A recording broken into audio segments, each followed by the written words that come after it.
नमस्कार साथियों, आज मैं फिर आप सभी के बीच प्रदेश की सर्वोच्च संस्था उत्तर प्रदेश शासन में आप किस प्रकार समीक्षा अधिकारी, सहायक समीक्षा अधिकारी बनकर आएंगे, इससे संबंधित महत्वपूर्ण क्लास को लेकर आई हूँ।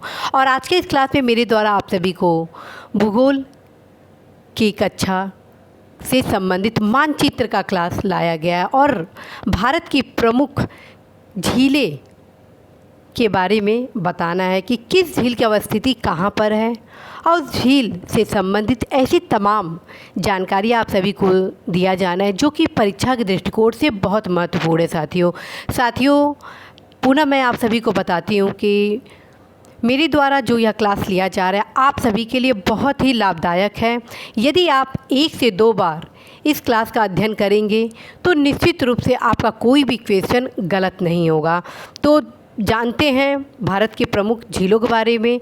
और सबसे पहले मैं आप सभी को वूलर झील के बारे में बता रही हूँ। जी हाँ साथियों, सबसे पहले मैं आप सभी को वूलर झील के बारे में बताती हूँ। वूलर झील आप देख रहे हैं यहाँ पर अवस्थित है। इसकी लोकेशन देखिए कहाँ पर स्थित है।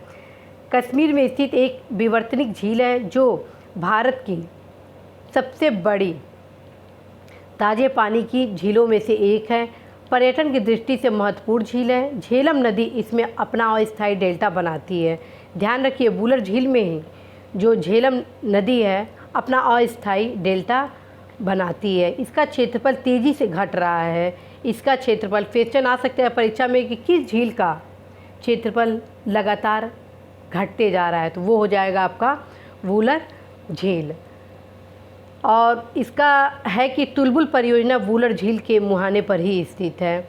तुलबुल परियोजना जो है वो वूलर झील के मुहाने पर ही स्थित है। तो ये सब चीज़ें आप देखेंगे वूलर झील के संबंध में। अब हम आते हैं डल झील के संबंध में। जी हाँ साथियों, अब हम आते हैं डल झील के संबंध में।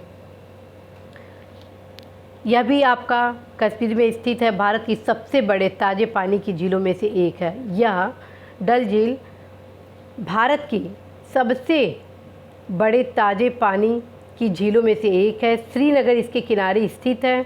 इस झील में 4 चिनार तथा नामी द्वीप है। जी हाँ साथियों, इसी झील में 4 चिनार तथा नामी द्वीप है। प्रदूषण की समस्या से इसका क्षेत्रफल तेज़ी से घट रहा है। पर्यटन के लिए प्रसिद्ध है यह। इसमें कई स्थानों पर तैरते खेतों पर सब्जियों की खेती की जाती है। तो फिर से एक बार आप डल झील के जो महत्वपूर्ण चीज़ है उसको देखिए। पहला चीज़, भारत की सबसे बड़े ताज़े पानी की झीलों में से एक है। श्रीनगर इसके किनारे स्थित है। इस झील में 4 चिनार नामी द्वीप स्थित है। प्रदूषण की समस्या के कारण इसका क्षेत्रफल घट रहा है। पर्यटन के लिए यह महत्वपूर्ण है। इसमें कई स्थानों पर तैरते खेतों पर सब्जियों की खेती की जाती है। अब हम आते हैं जांसर झील के संबंध में। तो जांसर झील भी आप देख रहे हैं जम्मू कटरा मार्ग पर स्थित ताज़े पानी की झील है। जांसर झील है ये जम्मू कटरा मार्ग पर स्थित ताज़े पानी की झील है। ठीक, और पर्यटकों की सुविधा के लिए इसके किनारे होटल तथा डाक बंगला एवं रेस्टोरेंट कई बनाए गए हैं। और यह मत्स्य योग्य यह एक प्राकृतिक झील है। और ख़ास बात है कि इस झील के जो नज़ारे हैं वो अद्भुत है। आप यदि वैष्णो देवी जाए तो अवश्य ही जांसर झील भी देखने का प्रयास करें। अब हम आते हैं अन्य झील के संबंध में जो कि परीक्षा के दृष्टिकोण से महत्वपूर्ण है। हम यहाँ देख रहे हैं सांभर झील। सांभर झील के लिए कौन कौन से ऐसे फैक्ट हैं जो कि परीक्षा के दृष्टिकोण। सबसे पहले, सांभर झील किस राज्य में स्थित है, तो ये राजस्थान राज्य में स्थित है। भारत का वृहत्तम खारे पानी का यह झील है। पहला फैक्ट हो गया कि सांभर झील राजस्थान में स्थित है। दूसरा फैक्ट हो गया भारत का वृहत्तम खारे पानी की झील है। इस झील से नमक उत्पादन हेतु सांभर नमक परियोजना भी चलाई जा रही है। इसी झील से सांभर नामक परियोजना चलाई जा रही है। और इस झील को रामसर सूची में अंतर्राष्ट्रीय महत्व के आर्द्र भूमि के रूप में भी शामिल किया गया। आज का होमवर्क ये है कि आप अवश्य देखेंगे कि रामसर सूची में कौन कौन से स्थल शामिल किए गए हैं। उसमें से एक स्थल हमारा सांभर झील भी है जो कि स्थित है राजस्थान में। अब हम देखेंगे नैनी झील से संबंधित महत्वपूर्ण फैक्ट को। तो पहला इसका हो गया कि यह कहाँ स्थित है नैनी झील, तो नैनी झील स्थित है उत्तराखंड राज्य में स्थित है और एक ताज़े पानी की झील है। अब बताइए, सांबर झील जहाँ खारे पानी का झील था, तो नैनी झील कैसा हो गया, ताज़े पानी का झील। इसके आसपास पर्यटन के अत्यधिक विकास है। आप देखते होंगे कि बहुत से लोग हिल्स एरिया में जाना पसंद करते हैं और वह नैनीताल उनकी पहली पसंद होती है। तो पर्यटन के दृष्टिकोण से भी यह झील बहुत ही महत्वपूर्ण है। प्रदूषण के कारण इसका क्षेत्रफल हालांकि घट रहा है, इसके बावजूद आज भी इसका महत्व बरकरार है और इस झील के प्रदूषण को दूर करने के लिए राज्य सरकार द्वारा तमाम प्रकार के उपाय भी किए जा रहे हैं। हज़ारों पर्यटक साल भर यहाँ अवकाश बिताने के लिए ज़रूर ही आते हैं और आपको भी समय मिले तो अवश्य ही नैनीताल जाइएगा। अब हम आते हैं पंचप्रदा झील के संबंध में।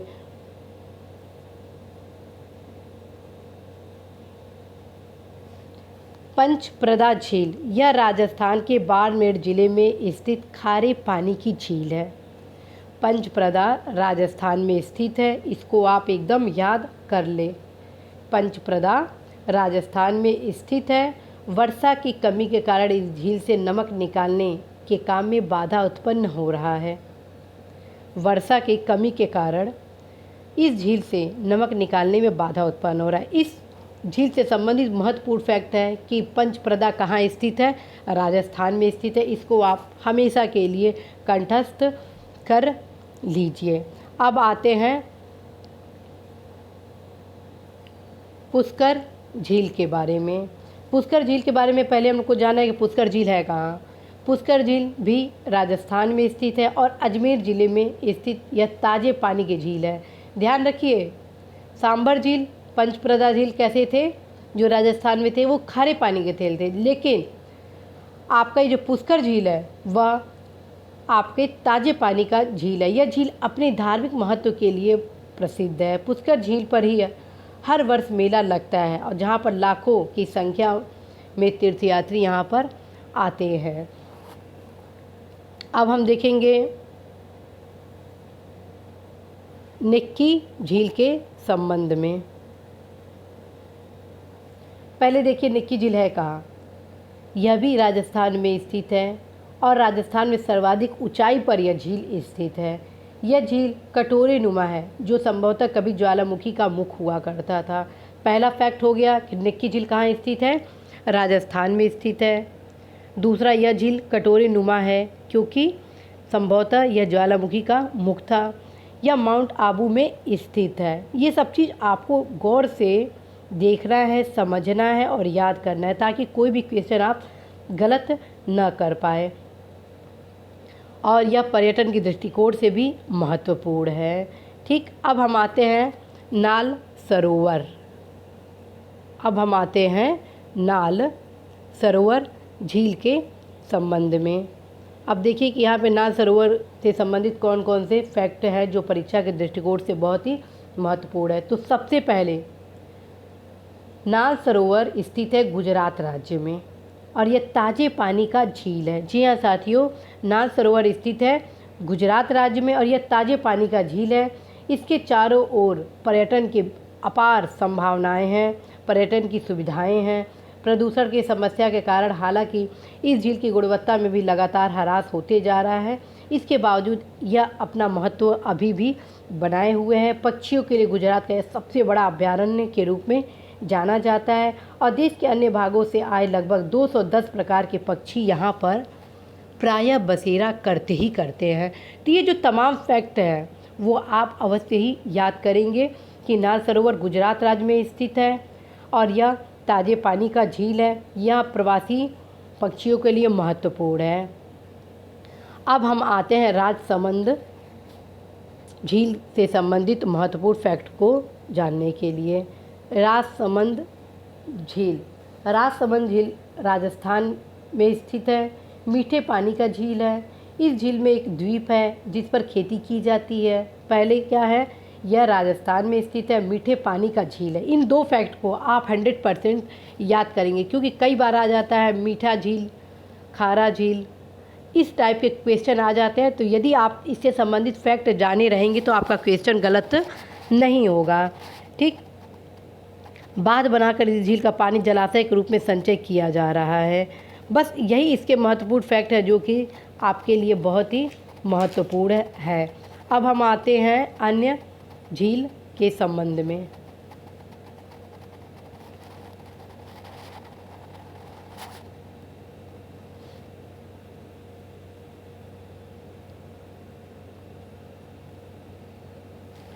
ढेबर झील। ढेबर झील के बारे में देखते हैं कि यह भी राजस्थान में स्थित एक खारे पानी का झील है। दो फैक्ट आपको बस इसमें याद करना है।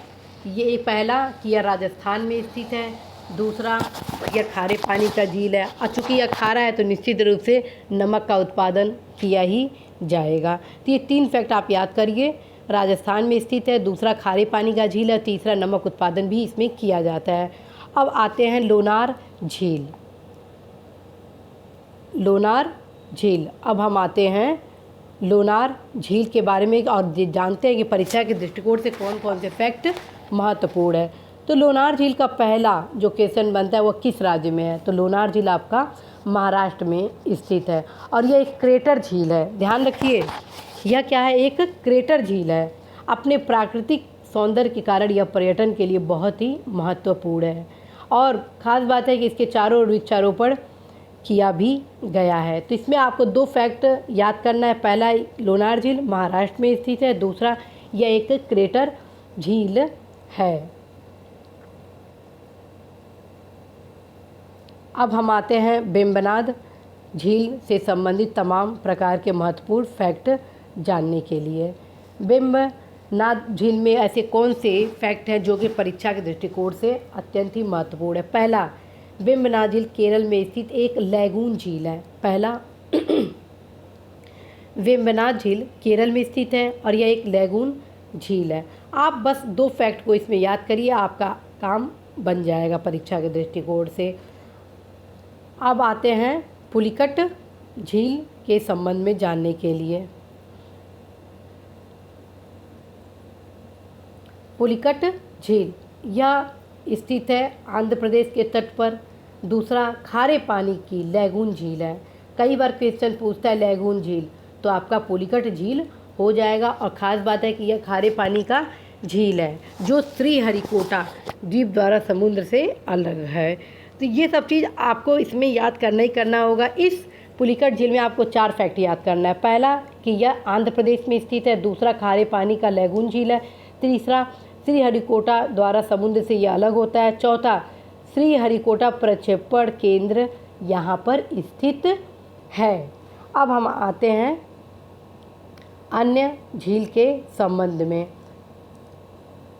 उस्मान झील। उस्मान झील के बारे में हमें क्या जानना है कि यह कहाँ स्थित है? यह हैदराबाद का एक कृत्रिम झील है।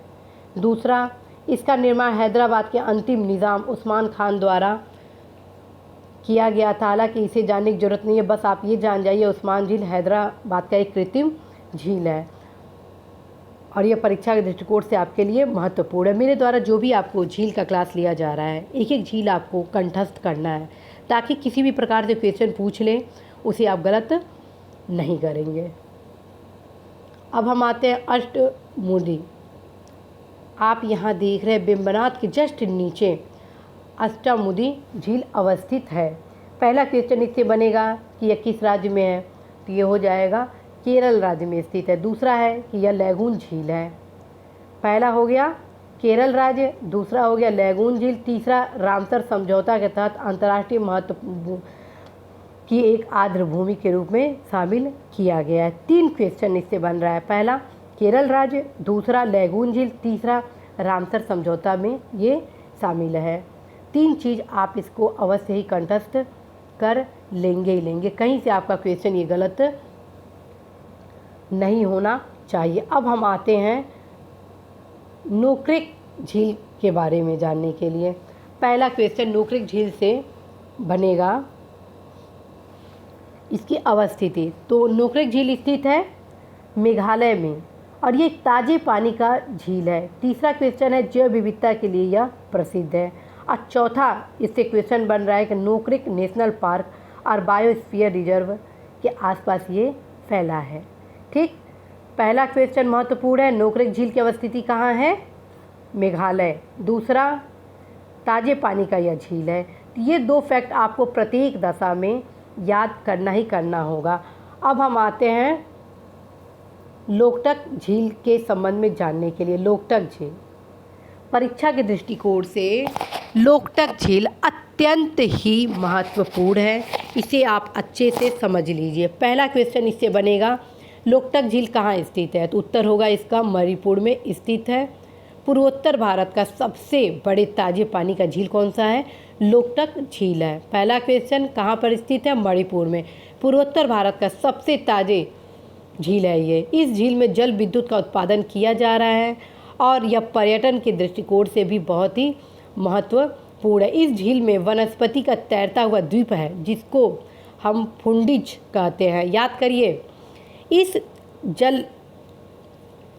इस झील में वनस्पति का तैरता हुआ द्वीप है जिसको फुंडिज कहते हैं। ये परीक्षा में पूछा जाता है कि किस झील में वनस्पति का तैरता हुआ फुंडिज पाया जाता है, तो वो हो जाता है लोकटक झील।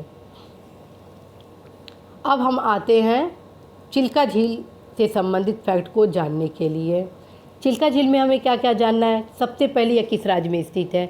तो चिल्का झील उड़ीसा राज्य में स्थित है। और दूसरा हो गया यह खारे पानी का झील है। तीसरा यह लैगून झील है। ठीक, पहला उड़ीसा राज्य में स्थित एक खारे पानी की लैगून झील है। ठीक है, भारत के सबसे बड़े झीलों में से ये एक झील है। ठीक, और दूसरा चीज़, साइबेरिया के जो पक्षी होते हैं उसका भी यह लोकप्रिय स्थान है। तो ये जो तमाम फैक्ट है आपको जानना ही होगा।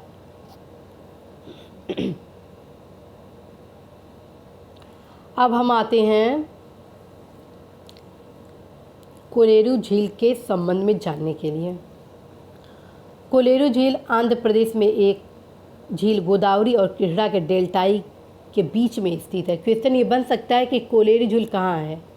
तो आप इसकी अवस्थिति देखिए किस राज्य में स्थित है। दूसरा, यह क्वेश्चन बन सकता है किन दो नदियों के डेल्टाओं के बीच स्थित है? तो हो जाएगा गोदावरी और कृष्णा। और ये ताजे पानी का झील है और रामसर सम्मेलन के अंतर्गत भी ये आता है। तो साथियों, आज आपने जाना कि झील से संबंधित वे तमाम फैक्ट जो कि परीक्षा के दृष्टिकोण से बहुत ही महत्वपूर्ण है। और जाते जाते मैं एक चीज़ और बताते चलूँ आपको। क्वेश्चन ये भी बन जाता है पूरब से लेके पश्चिम तक आप क्रम लगाइए निम्नलिखित झीलों का, तो आप अवश्य ही अवस्थिति देखें कि सबसे पूरब में कौन सा है। आप यहाँ देख रहे हैं सबसे पूरब में लोकटक झील है, फिर नोकरेक है, फिर यहाँ चिल्का है, फिर यहाँ कोलेरू हो गया, फिर उस्मान हो गया, फिर लोनार हो गया, फिर ढेबर हो गया। तो इस तरह आप देखिए, पूरब से पश्चिम मिलान लगाइए, उत्तर से दक्षिण लगाइए, दक्षिण से उत्तर लगाइए, पश्चिम से पूरब लगाइए। और ये क्रम जब अपने हाथ से आप लगा लेंगे तो निश्चित रूप से इस प्रकार के क्वेश्चन आपके गलत नहीं होंगे। अब प्रायः परीक्षाओं में पूरब से पश्चिम आपको लगाने के लिए आता ही आता है, और जब तक आप मैप अच्छे से देखे नहीं रहेंगे तब तक आप क्वेश्चन इस प्रकार के सही नहीं करेंगे। तो साथियों, मुझे पूर्ण भरोसा है कि आप इस क्लास से अवश्य ही फ़ायदा उठाएंगे और ज़रूर ही इस क्लास को 2 से 3 बार सुनेंगे, समझेंगे और प्रैक्टिस करेंगे। मैप की तैयारी तब कंप्लीट होता है जब तक आप प्रैक्टिस ना करें। आज आपको होमवर्क ये दिया जा रहा है कि आप ऑक्सफोर्ड या टीटी के मैप से अवश्य इन सभी झील का लोकेशन देखेंगे और उन्हें ऑरेंज कलर में कलर करेंगे ताकि आपके सबकॉन्शियस माइंड में चला जाए। और जो भी मेरे द्वारा आज फैक्ट आप सभी को तमाम झीलों के संबंध में बताया गया है उन्हें आप ज़रूर रट लेंगे। तो इसी महत्वपूर्ण क्लास के साथ मैं सीमा गुप्ता आज आप सभी से विदा लेती हूँ। नमस्कार।